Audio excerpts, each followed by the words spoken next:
प्यारे बच्चों, आज हम इस वीडियो में 3.2 एक्सरसाइज शुरू करने जा रहे हैं, जिसमें अपने को क्या बताना है। निम्न रेखिक समीकरण युग्म को प्रतिस्थापन विधि से हल कीजिए। अब ये दूसरे नंबर की विधि आ रही है। पहले हमने किया था ग्राफी विधि से, आज हम करने जा रहे हैं प्रतिस्थापन विधि से। और इसके बाद अगली जो एक्सरसाइज आएगी वो आएगी विलोपन विधि। तो हम प्रतिस्थापन विधि से इनको किस प्रकार करते हैं, एक एक करके आप देखिए कि पहले का पहला क्वेश्चन हम प्रतिस्थापन विधि से कैसे करेंगे, फिर दूसरा, तीसरा, चौथा, इस तरीके से हम इनको करेंगे। तो सबसे पहले हम पहला क्वेश्चन कर रहे हैं। पहले का पहला क्वेश्चन रोमन संख्याओं में पहला क्वेश्चन करने जा रहे हैं।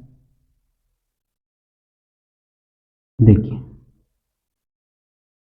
यहां से हम स्टार्ट करते हैं। पहला क्वेश्चन, x प्लस वाई बराबर है 14, समीकरण नंबर 1 डाल देंगे। फिर x माइनस वाई बराबर है 4, ये समीकरण नंबर है 2। प्रतिस्थापन विधि से हल करने के लिए दोनों समीकरणों में से किसी भी एक समीकरण को x या y के रूप में रखेंगे, और उसके बाद यदि आप पहले वाले समीकरण को x या y के रूप में रखते हैं तो मान दूसरे में रखेंगे, और दूसरे को x या y के रूप में रखते हैं तो मान पहले में रखेंगे। विपरीत मान रखेंगे, विपरीत मान प्रतिस्थापित करेंगे। तो मैं यहां पर समीकरण 2 से करता हूं। समीकरण 2 से जहां तक हो सके माइनस के मान को प्लस बनाने की कोशिश कीजिए, आपको ज़्यादा इजी लगेगा।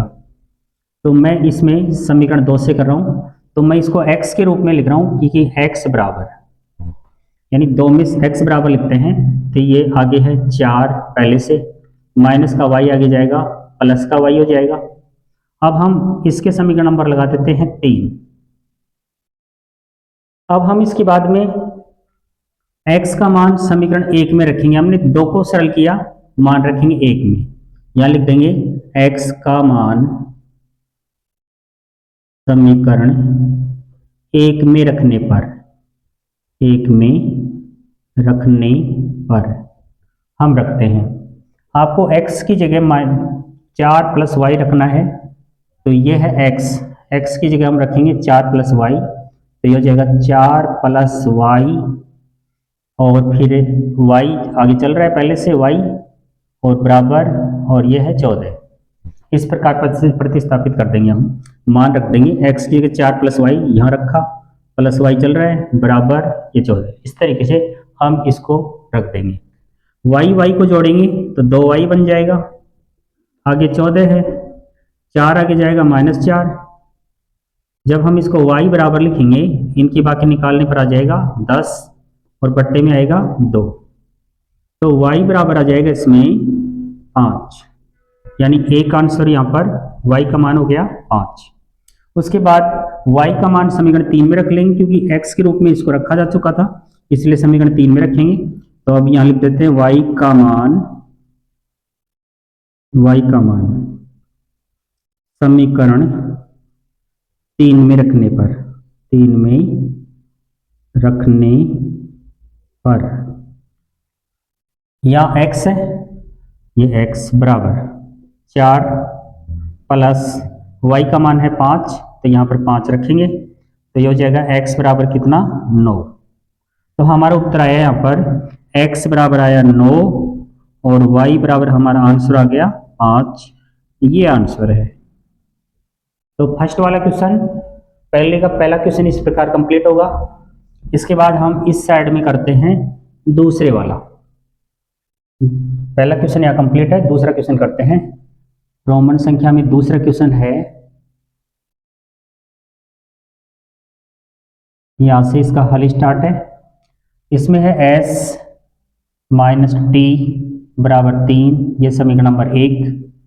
फिर अगले वाले में s बट्टे 3 प्लस टी बट्टे 2 बराबर 6, ये समीकरण नंबर है 2।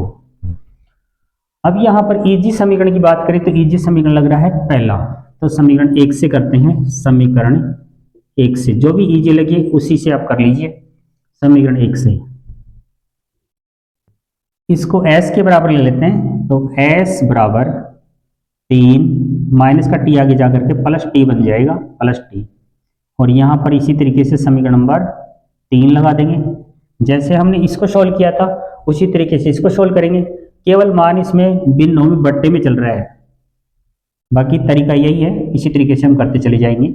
हम अब s की जगह 3 प्लस टी रखेंगे और s का मान समीकरण 2 में रखेंगे, लिख देंगे यहाँ पे s का मान समीकरण 2 में रखने पर s की जगह 3 प्लस टी रखना है, तो यहाँ पर s है, यहाँ पर लिखेंगे 3 प्लस टी और बट्टे में है 3, फिर प्लस का चिन्ह है, फिर है टी बट्टे 2 बराबर 6। अब इसको सरल करेंगे, देखो कि यहाँ पर टी यहाँ पर भी टी, यानी टी का मान ज्ञात होगा इस प्रतिस्थापित करने पर, क्योंकि s की जगह हमने 3 प्लस टी प्रतिस्थापित कर दिया, नहीं रख दिया। अब हम इसको सरल करते हैं, तो सरल करते हैं तो इसमें एक तो लघुत्तम लेकर के भी सरल करते हैं और एक है लघुत्तम से हम गुणा करके करते हैं। तो लघुत्तम से गुणा करके कर रहा हूं, तो यहाँ पर 3 है, यहाँ पर 2 है, तो इनका जो लघुत्तम की बात करें तो लघुत्तम इसका आएगा 6, क्योंकि 6 में 3 का भाग भी जाता है, 2 का भी जाता है। तो 6 से दोनों पक्षों को गुणा कर देते हैं, तो इसको दोनों पक्षों गुणा करते हैं, तो 3 प्लस टी बट्टे 3 गुणा 6। पहले हमने पहले पद को गुणा कर दिया, उसके बाद प्लस का चिन्ह, फिर है टी बट्टे 2 गुणा 6, दूसरे पद को कर दिया, फिर बराबर के आगे जो संख्या है 6 उसको भी हम 6 से गुणा कर देते हैं, यानी दोनों पक्षों को 6 से गुणा करने पर यहाँ पर आप लिख सकते हैं दोनों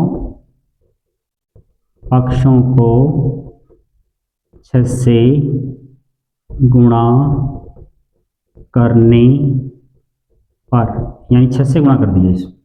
अब इनको काटते हैं, 3 एकम 3, 3 दूनी 6, 2 से काटते हैं, 2 एकम 2, 2 दूनी 2 तिये 2 तिये 6, यहाँ पर भी 6, बस इतना ही कटेगा।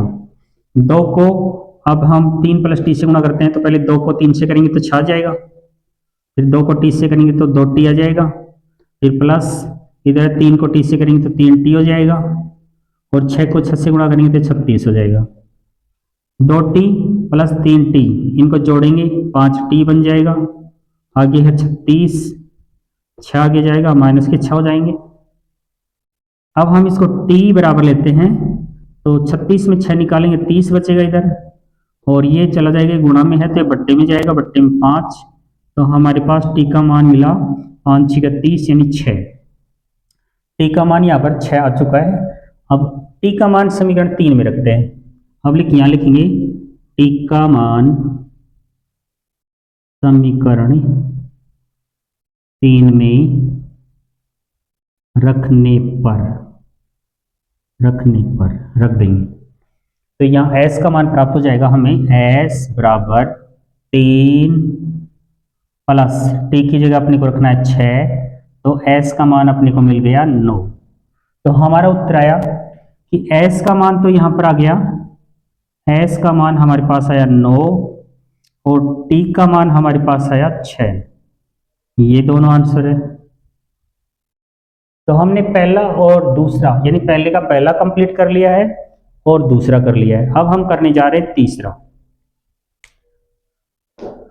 तीसरा क्वेश्चन करते हैं, तो इसको रब कर लेते हैं, फिर उसके बाद तीसरा क्वेश्चन करते हैं, यानी मेथड यही चलता रहेगा, इसी तरीके से प्रतिस्थापन विधि में करते रहेंगे। हम इसको रब करने के बाद तीसरा करते हैं, उसके बाद चौथा करते हैं। यहाँ तक आपके पूरी तरह से क्लियर हो गया होगा, समझ में आ गया होगा। इसके बाद हम आगे वाले करते हैं, तीसरे क्वेश्चन को करते हैं।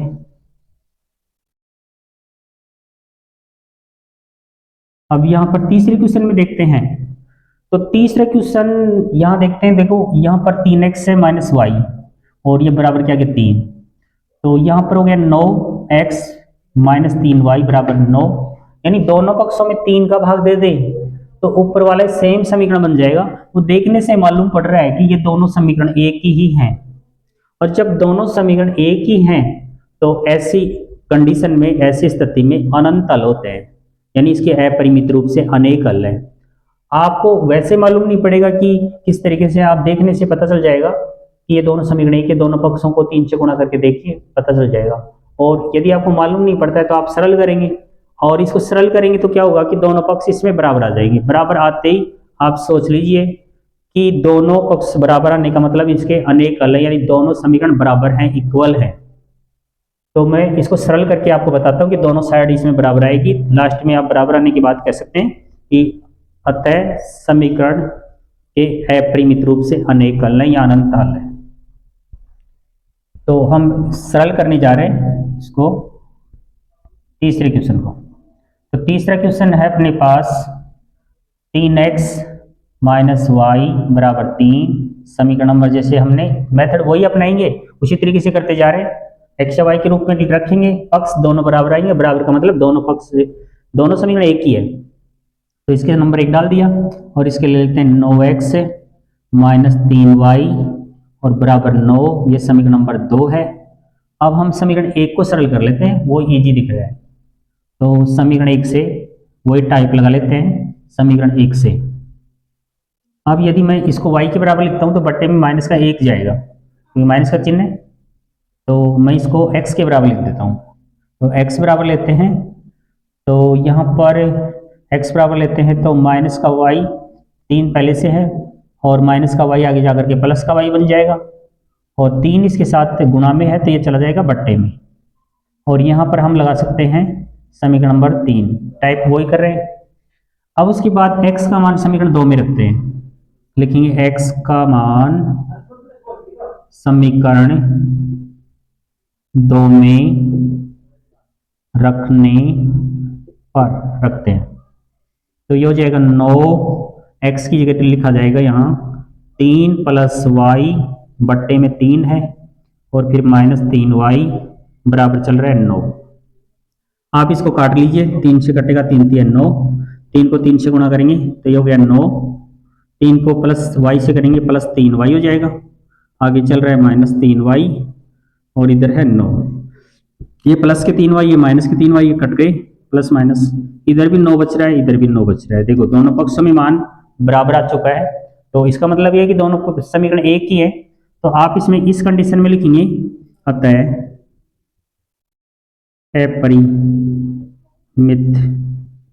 अपरिमित रूप से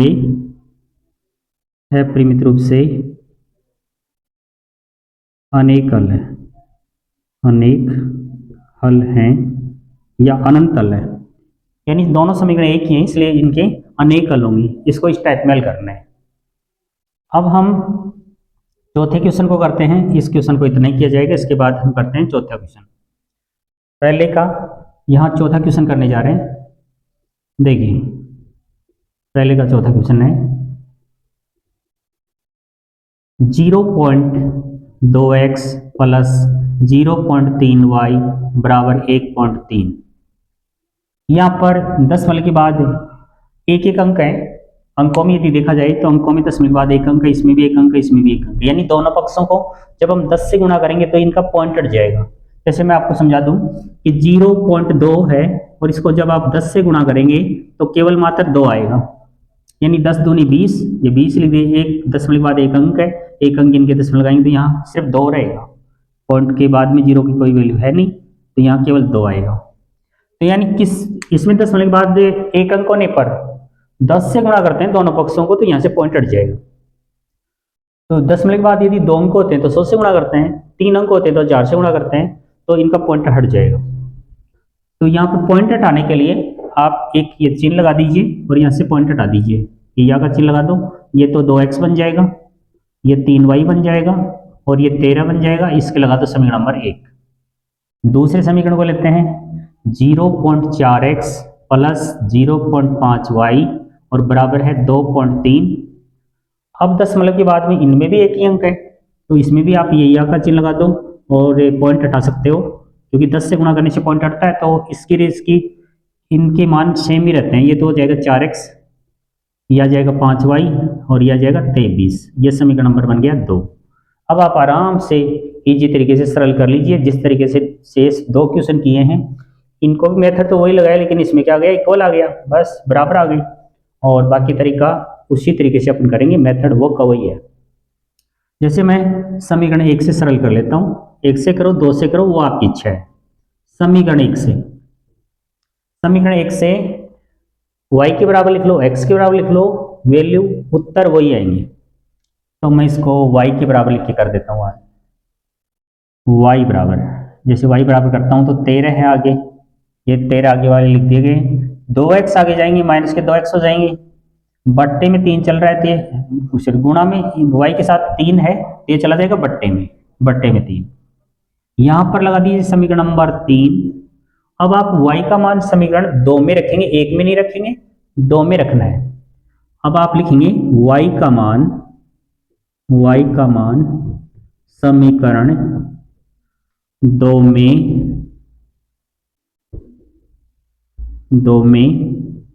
रखने पर, 2 में रखते हैं।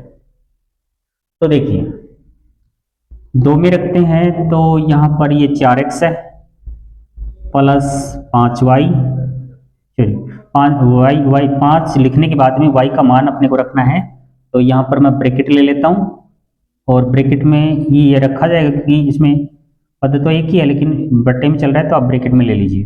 5 के साथ y गुणा ब्रैकेट में लेंगे, गुणा माना जाएगा, 13 माइनस 2x बट्टे में 3 और बराबर चल रहा है 23। इस तरीके से आप लिख देंगे इनको। ये 5 आ गया और ये y जो है y की जगह ये वैल्यू आ गई है। अब यहाँ पर ये तो कटते नहीं है, और करते नहीं है तो ये 5 अंश वाले मान से गुणा होंगे, क्योंकि ये अंश की वैल्यू होती है, हर में 1 माना जाता है, अंश की वैल्यू अंश से गुणा होगी। तो इधर है 4x प्लस 5 को 13 को गुणा करेंगे, 13 पंजे 65 हो जाएगा, ये माइनस का चिन्ह है। 5 को 2x से गुणा करेंगे तो 10x हो जाएगा, और बट्टे में 3 चल रहा है और बराबर के आगे 23 है। अब हम लघुत्तम से गुणा करें तो लघुत्तम इनका केवल 3 है, तो 3 से दोनों पक्षों को गुणा करेंगे। तो 3 से दोनों पक्षों को गुणा करते हैं तो देखिए यहाँ 4x गुणा 3 प्लस 65 माइनस 10x बट्टे में 3 गुणा 3, इसको भी गुणा कर दिए। उसके बाद 23 को करते हैं 23 गुणा 3। इसी के आगे आप लिख सकते हैं दोनों पक्षों को 3 से गुणा करने पर, जो इससे पहले वाले सवाल में हमने लिखा था, उसमें 6 से गुणा किया था, इसमें 3 से कर रहे हैं। 3 से 3 इस प्रकार काट देंगे, ये हो जाएंगे 4 3 12x, इधर है 65, 3 से 3 तो कट चुके हैं, 65 माइनस 10x और उसके बाद 33 गुणे 4 और 12x है, ये 10x है, 12x में से 10x निकालेंगे तो ये 2x बचेंगे, आगे है गुणे 4 और 65 आगे जाएंगे तो ये प्लस के हैं, आगे जाके माइनस के हो जाएंगे 65, और इनकी बाकी निकालने पर आ जाएगा, बाकी निकालने पर तो आएगा इसमें 4 और 2 इसके साथ गुणा में है तो ये चले जाएंगे बट्टे में, तो x बराबर अपने पास आ गया 2, यानी एक आंसर अपने पास आ चुका है। और इसके बाद हम दूसरा आंसर निकालने के लिए x का मान समीकरण 3 में रखेंगे। तो x का मान समीकरण 3 में रखते हैं, तो मैं थोड़ा सा यहाँ पे जगह ले लेता हूँ, यहाँ पे लिखता हूँ x का मान समीकरण 3 में रखने पर, 3 में रखने पर, 3 में रखते हैं तो देखो y बराबर, ये है y, फिर बराबर 13 माइनस 2 गुणा x की जगह अपने को लिखना है 2, बट्टे में चल रहा है 3, तो y बराबर हो गया 13 माइनस 2 दूनी 4 बट्टे में 3। इसके बाद आगे देखें y बराबर इसमें हो गया 13 में से 4 निकालेंगे 9, 9 बट्टे 3, तो y बराबर अपना आंसर आ गया 3। अब आप दोनों आंसरों को एक साथ लिख दें, x बराबर तो है 2, y बराबर है 3, इस प्रकार आप इसका आंसर लिख दें, ये आंसर है। तो इस तरीके से आज की वीडियो में हमने 4 क्वेश्चन कंप्लीट किए हैं, और पहले के 4, पहला रोमन संख्या में पहला कर दिया है, दूसरा, तीसरा, चौथा। अब अगले वीडियो में हम पहले के 2 क्वेश्चन और बच रहे हैं, 5वां 6वां, और फिर दूसरा, तीसरा, इस तरीके से हम करते चले जाएंगे, एक एक करके सभी क्वेश्चनों को करेंगे। तो आप वीडियो पर बराबर बने रहें, लाइक शेयर और सब्सक्राइब करते रहें। धन्यवाद।